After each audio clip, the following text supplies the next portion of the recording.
Welcome to the best hour of their day podcast with your hosts, Jason Fernandez and me, Jason Ackerman. With more than 20 years in the business, as both coaches and affiliate owners, our passion is to help create world-class affiliates and coaches by building better boxes. Welcome to the best hour of your day. And we're live. And we are live. Fern, have you ever done one-on-one training? Yeah. But prior to CrossFit? No.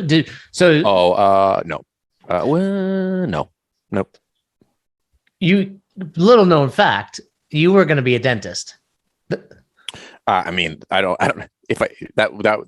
statement assumes that I would have made it through the educational pipeline, which we all know is a not a solid bet due to my academic record. But yes, no, I had in the last couple of years of my naval career, I was going to night school because at the Naval Academy, it's a liberal arts school, oddly enough, but it's very engineering based. So I had I had very little of the prereqs with regard to organic chemistry, anatomy and physiology, biology, microbiology, all that kind of stuff. So I had to go, I went back to school at night for 3 years to take all of those prereqs, and then I had scheduled interviews and was essentially and it was like teed up to take the DAT, which is the admissions tests for dental school.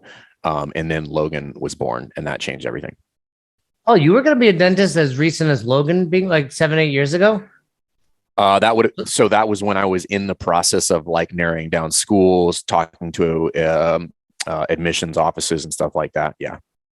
It had started 3 years prior to that. So technically 11 years ago.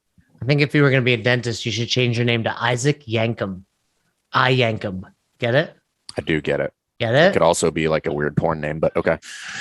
Yeah, that is a good, yes. A lot of dentists dabble in the porn industry as well. I did not know that. My father being one. He longtime dentist, also a longtime porn star. But let's talk a little bit about the one. Katie doesn't like when we talk about this. Katie gets very upset with us. I don't. Just listening, taking notes. HR. Did you just send an email to HR? That's our HR. Just goes right back to her. Yep. Email that to me. I'll put it in the HR folder in my inbox. In the suggestion box that doesn't exist. The trash can exist. Yeah. By the way, I was telling who were we talking to yesterday, Katie? When I said it might have just been you and I. Literally any dog video on Instagram, I immediately send it. I send her any dog video, and then also many office videos. Yeah, I was on the Patreon episode. I was on the Patreon. Yeah. Do I spam you, or do you actually like them? No, I love it. I love dog videos. Okay, so you want me to send them to you? Yeah. Okay. I wasn't sure if I was. There's no such thing as too much dog with Katie. It's true. There's literally no such thing. Because I actually held back on sending you one last night. No, don't hold back. I love dog videos. There was a great, I forget if it was a picture or video, but literally like a giant dog sitting on the male owner's head. And it was, I don't want to get a dog, honey. And then a week later, and I was like, oh, this is Jack and Tyler right here. Did you have dogs growing up, Katie? Yeah, always. Okay. And we never not had dogs. That's what I figured. Never not had dogs. In Jersey, that is. In Jersey, yeah. Katie, we got some new clients in Jersey, Apache CrossFit being one. Are you excited? We're going to take a road trip back to Jersey, see the old stomping grounds? I talked to Mike today, and he said next time, I actually used to have track meets in Toms River, which is where Apache is in the bubble. Where she would dominate you in the triple jump. Oh, the goofy triple dub. Where would you take us? Give us some of those hot spots you would take us to in Jersey. There are no hot spots in New Jersey that I would take. Agreed. That's the right answer. I would take you to visit my grandma in her nursing home. I'd go hang out with your grandma. Mima? Yeah. Is it a Mima? What do you call grandma? Grandma, just grandma. Yeah, same. Yeah. I got in trouble because I kept calling grandma. What do you call your grandparents? Me? What I don't have any anymore. But I mean, what did you call them? Grandma, grandpa. Okay. And my parents were trying to get Madison to do the Hebrew version of it. I was like, no, that's not happening in this house.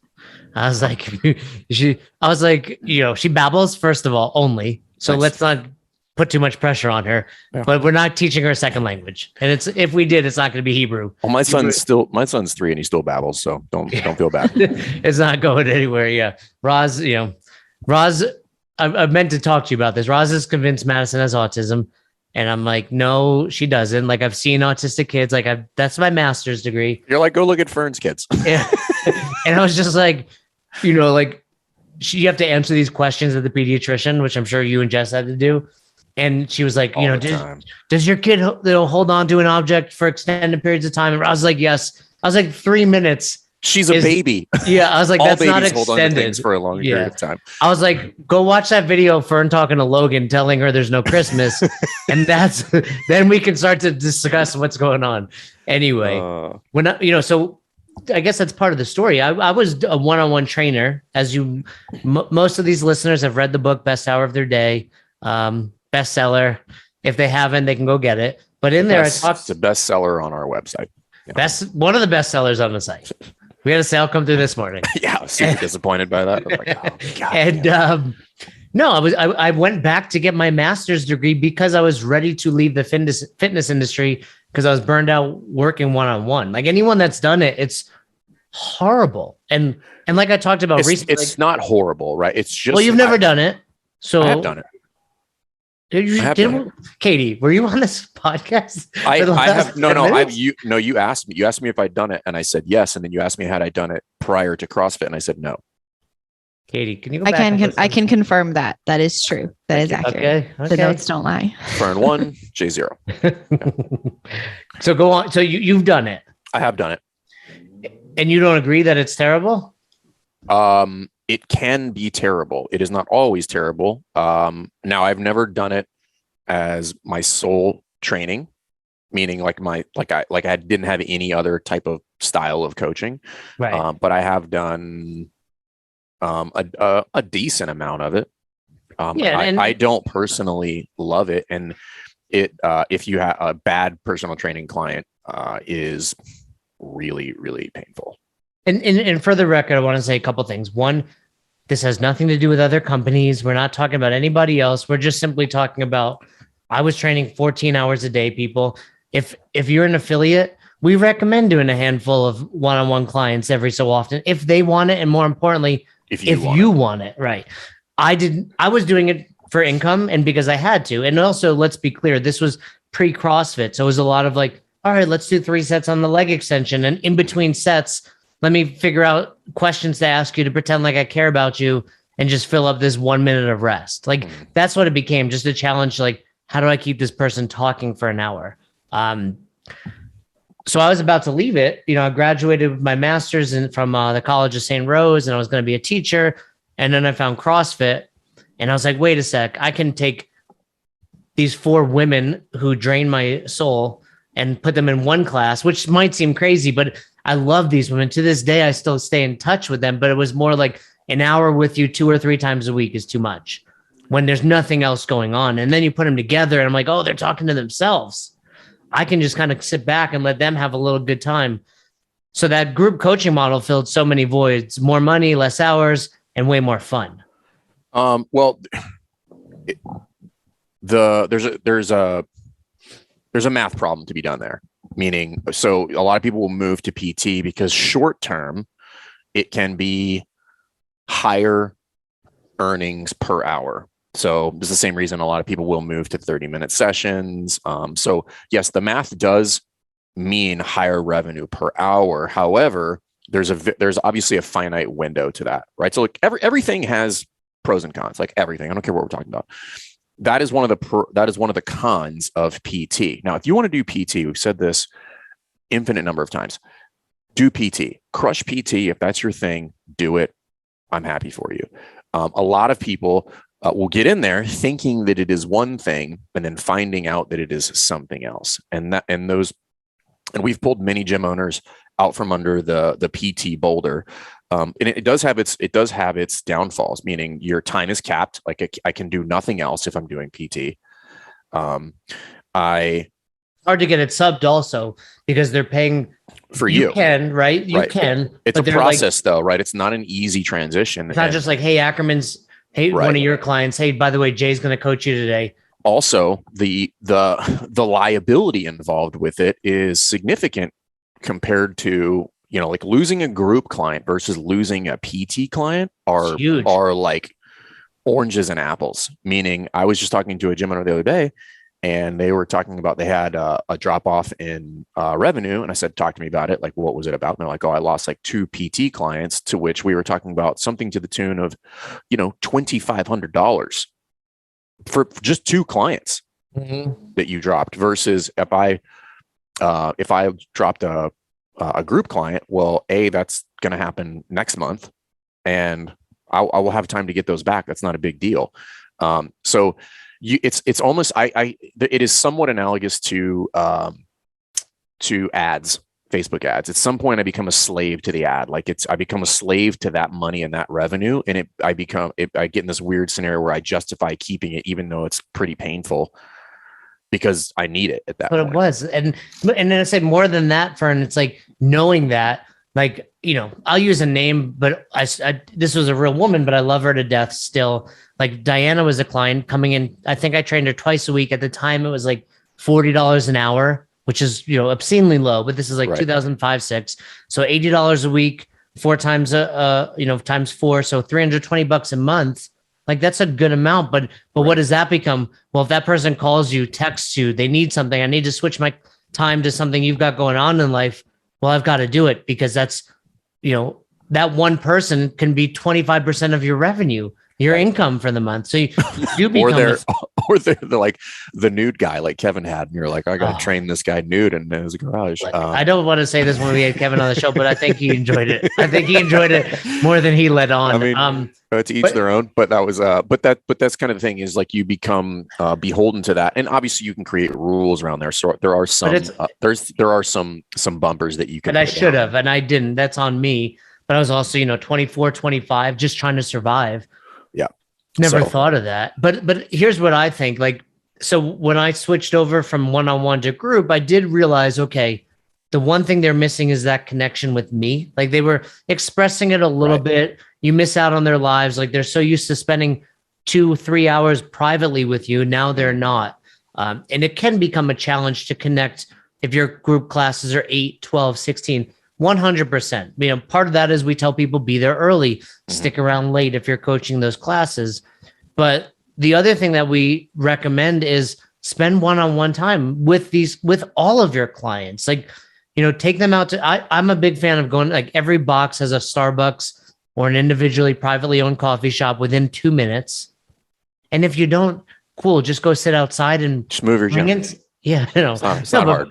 Bring some coffee, do whatever it is, go grab some food somewhere, but make sure you're still connecting with those people one-on-one. You should be doing that weekly. In my opinion, at an absolute minimum, the box owner or the GM should be sitting down with one client a week one-on-one.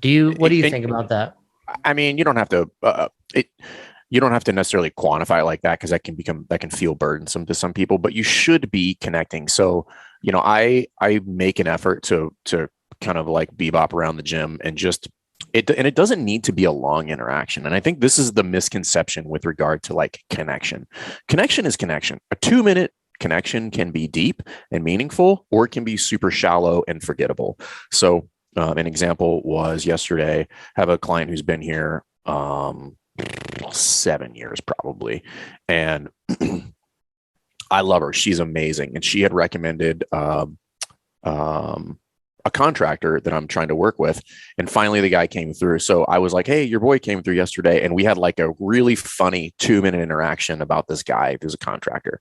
And it was great. And then I had to jet out of there and had to do something else. But that was a funny interaction, and we exchanged several jokes about it and included some other people into it. And that is a meaningful interaction. Like that's something, we there was things looped in there about her husband and other personal stuff. And when we touched on many things in 3 to 4 minutes, and it doesn't need to be this official sit down, but you do need to kind of just check in on people. And just give them the old, like we've talked about before, how's it going? Or you could just give them the old, what's up? How's things? I'm thinking about this because I think I do this naturally. I think a lot of great coaches do this naturally. Of course. Was that a humble brag? I don't know. As I said it, I was like, I think a lot of really phenomenal people. I think, the best coaches in the world do this. Level 4. Let me lump myself in that category. But you connect with people quickly and easily. And I think I was going to ask you, what are some of the things you do? So for example, not in a creepy way. I put my hand on people quite a bit, like their shoulder. It's set, and most often their shoulder, right? And I'm just like, hey, what's up? Like, Well, just for the record, anytime you put your hands on somebody, you specifically, it's creepy. So, but no. But touching someone like that, it does make a quick connection. Or a quick disconnection.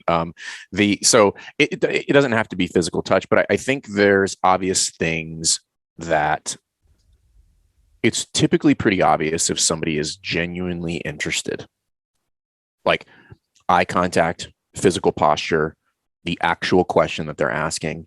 Those would be three big ones that, like, I know if you're doing this because it's a there's a difference between that's it too. It's like you can tell, like there's a difference. But that's my you question. Could use like, a restaurant.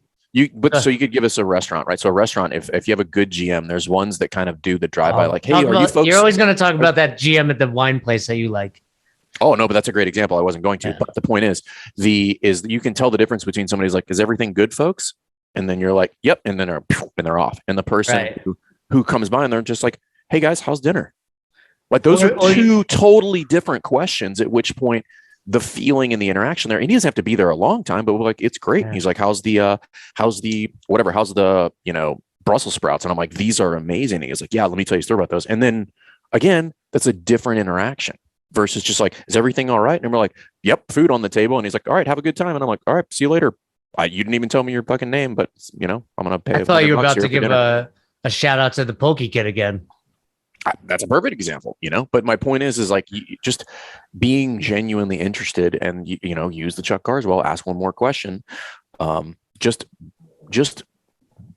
care, right? I mean, I always come back to that, and I don't want that to ever like lose its true meaning, but like just ask people questions about themselves. Like it's not hard. Think about it. Who is this person? What do they do?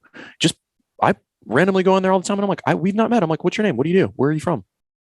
Well, and I think also like when you do that the first time and you actually listen and pay attention, and then you're like, how are your kids? How's your husband? How's your wife? Right. Or one of the things I always do accidentally, and I think a lot of gym owners do this just because our brain is wired that way. Like I remember workouts. If you were in class with me, whether I coached it or hit it with you, like specifics, like, oh, you cleaned 255 last time. Like, cause they'll go to Watify, you know how Watify you can hover over and they'll show you.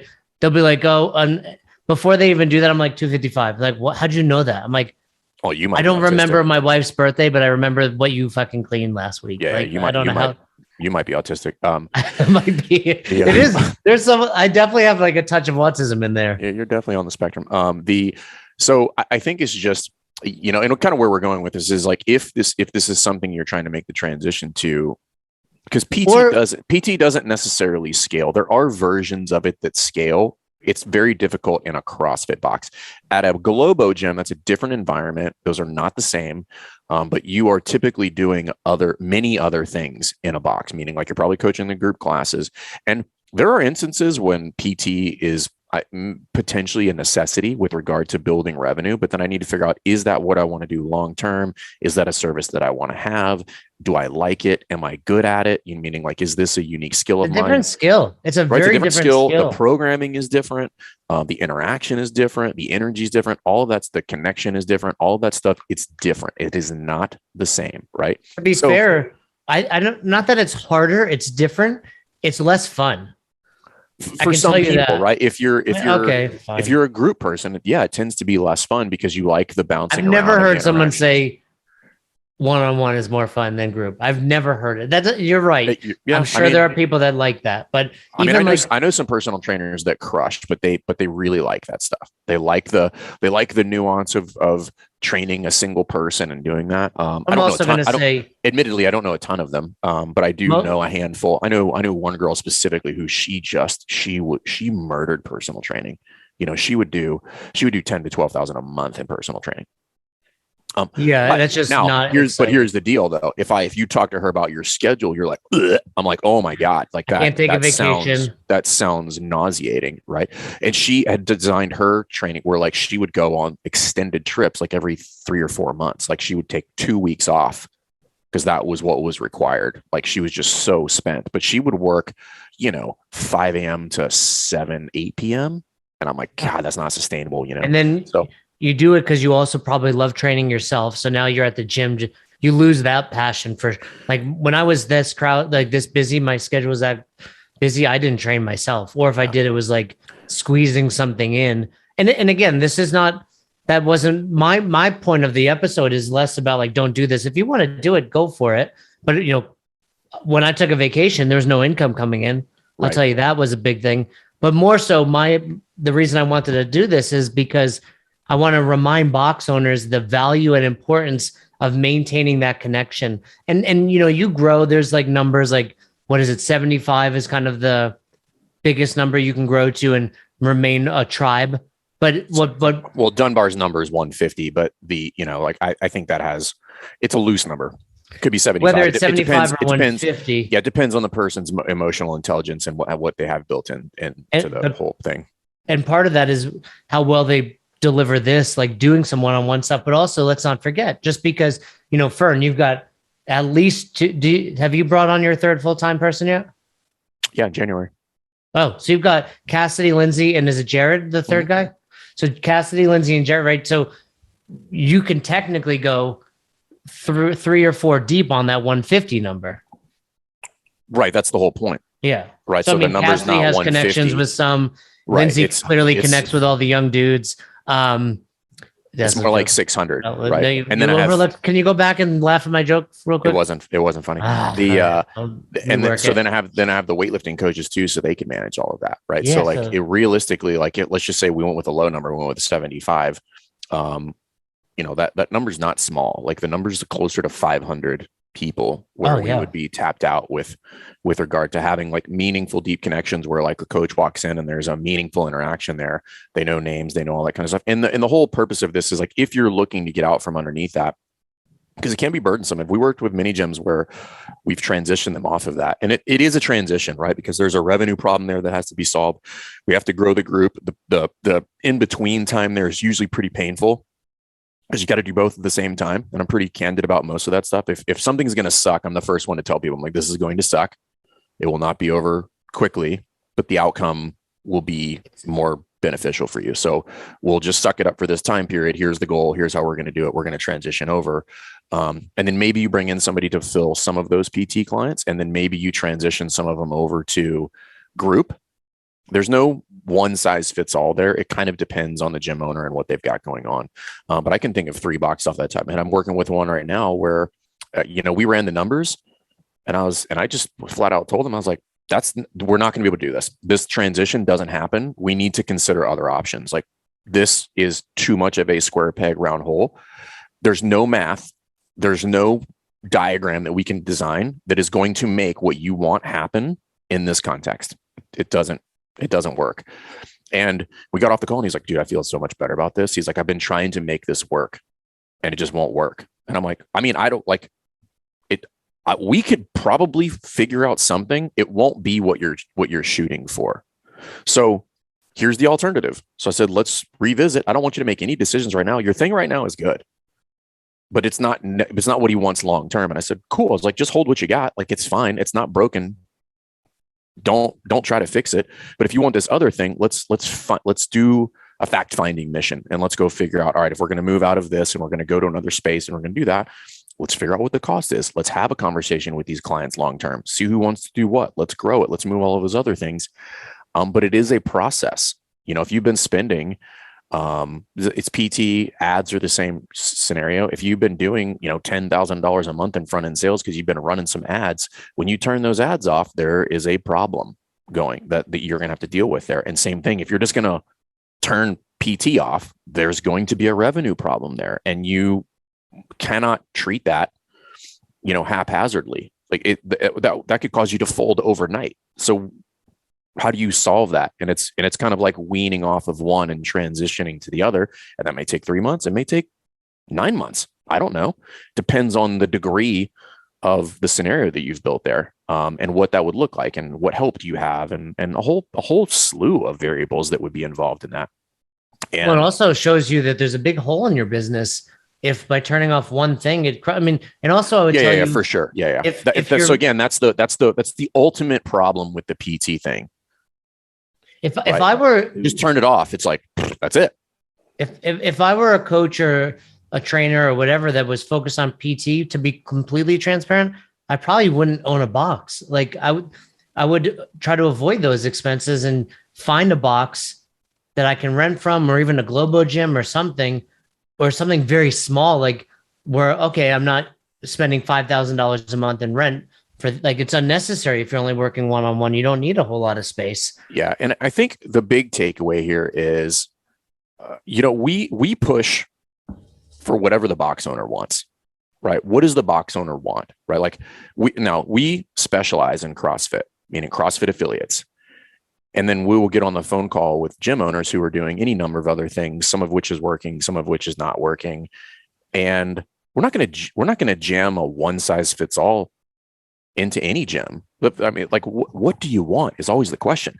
And then from there, we can figure that out. And if you want to do some personal training, you want to keep 3 or 4 personal training clients, I'm like, great. I actually think that's a sweet spot for a lot of people. Just like if you carried 2 to maybe 4, yeah, if you want them, because that money can be really nice. However, at some point, if you're talking about PT specifically, your time is locked.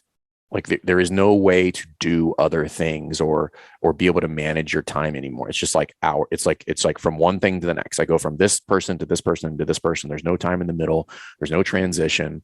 You're on. Like even in class, there's moments where it's like, if I talk to one of the guys, girls that I'm friendly with, it's like, right, almost like you're decompressing during that hour, even though you're talking, but it's not like I'm like super on and focused. But so I wrote down a kind of a list, and again, part of this is like understanding if you are running a group class, yes, you do have to create these connections and foster them differently than one-on-one. So I wrote down a list for box owners. If you're going to be good at training in general, this is a skill that you should develop, whether it's PT or group. So I do want to say that it's not like customer service. It's not like one or the other. Like if you're really going to be good at this, like you need to be personable. Yes, that's the foundation, if you will. But here's what I wrote down. Tell me what you think from a box owner perspective. Schedule a weekly one-on-one chat with a member. I know you said don't make it hard and fast, but I think, you know what? Put a 9:00 Tuesdays in your calendar and know that like every Tuesday I invite someone to grab a coffee with me. Don't pick favorites. Actually, you should be going after the people you don't know very well. Those are the people you want. So select a comfortable environment outside of the gym, a coffee shop or fast casual restaurant, something like that. But you know what? I also don't think if it's a longtime member, taking them out to a nice dinner, like that's great. Do something special for them also. Set a specific time and duration. This is to protect yourself as much as them, but a member sits down with you for the first time, like, I get Jay, I get Fern for this. I'm going to chew your ear off. So make sure you're like, hey, I'm out at 9:30. That's just that's good for anyone trying to kind of create rules, and people respect it. And then they're like, oh, this guy's got important things to do too. It kind of levels you up a little bit. Be present, phones down, listen. Like if you purposely get there, put your phone flat down, that person's like, oh, they're ready. They're listening. They're here for me. Create a list of every question. Like don't show up with a list, but know them in your head. And yeah, hey, how are you? How are you? Next question. Oh shit, I wasn't supposed to say that. But obviously we recommend the Ford model: family, occupation, recreation, dream. And don't treat that like an interview. Hey, Fern, what's your family? No, like, hey, Fern, are you married? Oh, cool. I got a wife. I got 2 kids. Like, okay, what's your job? Like, no, ask about the kids. Like, oh, I heard your one kid got kicked out of school recently. Tell me more about that. Right? Those types of things. Right? So just get to know them a little better. Ask one more question. If you don't learn all 4 of them, meaning they're Ford on day 1, that's fine. That's fine. But you're getting to know them better, period. Yeah, I think at the end of the day, sometimes people get, if you're, and this depends on what kind of person you are. If you're super structured, then a lot of this will be helpful. If you're not, and you're a little bit more like me and rigidity gives you the creeps, then just seek out meaningful interaction at whatever feels right to you, because everybody's different. It could be a 2-minute conversation. It could be shooting somebody a text. But if you ask yourself at the end of the day, like, did I seek out and have meaningful interactions today with my clients? The answer will just be yes or no. Again, make it binary like coaching. I either did or I didn't. Not to what degree, not how many, none of that. did I seek out and have meaningful interactions today? And the answer is just yes or no. And if you didn't today, well, then seek it out tomorrow. And if you did today, try to do better tomorrow. That's how it's just like coaching, like make it binary, but then the goal is always just better. And this is kind of the conversation I was having with this person the other day about, transitioning out of his garage because he's killing it in his garage, but he wants to do something more. And we were going through a number of scenarios on like how that would work. And I said, well, you have a good, relationship with all of these people. One of the options we can explore here would be just put out a paid in full to all of these, 30 to 40 people for the year and see what that looks like. You don't have to take it or not, but have the conversation with them and just say, because if you're doing PT with all of these people, you probably have pretty good equity with them. And you can say, hey guys, like this is the plan. I'm trying to move forward. I know I've talked to you, each and some of you, kind of individually, but like, this is kind of what I'm looking to do. And here's how I was thinking about doing that. So you're obviously going to get your training. Maybe it's a little bit of a discount, but that'll give potentially would give him some capital on hand to front load this move or this transition. And we didn't go all in on either idea. I said, I just want information, right? And then we may keep this and we may start the other one. I don't know. The point is, have those conversations with people, because if you're really good at this, if you're really having good, meaningful interactions, people will support you. And then you can do whatever you want. That's the thing. You say that like, and we have gone back and forth with people telling us like CrossFit gives people a bad rap, like the name CrossFit. The bad boxes, they're not doing this. It's so obvious, right? It's so obvious. Hey, the best boxes in the world are making these connections. And that's why when COVID happens, they don't have problems. That's why when they send out a rate increase, they don't have problems, because you can't fake giving a shit. And people know that. And if you give a shit and they truly feel that, and you're like, hey, by the way, in 2022, the rates are going up $10. Like, we know you've been supporting us through this pandemic. We appreciate it, but we're running a business. They're like, cool. Like, Fern, every time we do a rate increase, or transparency, your clients get stressed, normal feeling. And then I'm like, how many responses did you get? 3. How many of those were thank you, no problem? All 3. Okay. Like this is where we say, I mean, there is no scenario, and there is no zero scenario in which we take somebody through this where there's no stress involved. Like, and I tell everybody, like, your hands are going to get sweaty. You're going to get send on the emails and all of that stuff. And then it will just be fine because we did all of the work on the front end. We had the conversations. We're open to follow-on conversations. We went directly to each person and we had them one-on-one. Like that's how you do it, right? And you can mitigate all of that. And we've told this story before. We had like one fallout, and it was because that they did exactly what we told them not to. And I just, due to sheer luck, I was personally able to unfold that and put it back together. Fern stepped in, Katie. Fern saved the day. The humble brag. But that was a unique one because like I had some connections in that scenario, and I was like, all right, I can. But had I not had those, that would have been it. That would have been lights off, cancel the whole thing. But if you do this correctly and you do it within the framework of CrossFit in general, which is personal connection, doing the right things for the right people for the right reasons, things tend to pan out. Thanks for checking out this episode of the Best Hour of Their Day podcast. We appreciate you listening and choosing to have us help you in your passion for coaching and affiliate ownership. You can find more episodes just like this on all podcast platforms. If you're interested in learning more, you can reach out to us on any social media platforms, or you can visit www.besthouroftheirday.com to book a call. If you found this episode helpful for you, please share it so that we can help other coaches and affiliate owners to help build a bigger and stronger CrossFit community. Thanks for listening.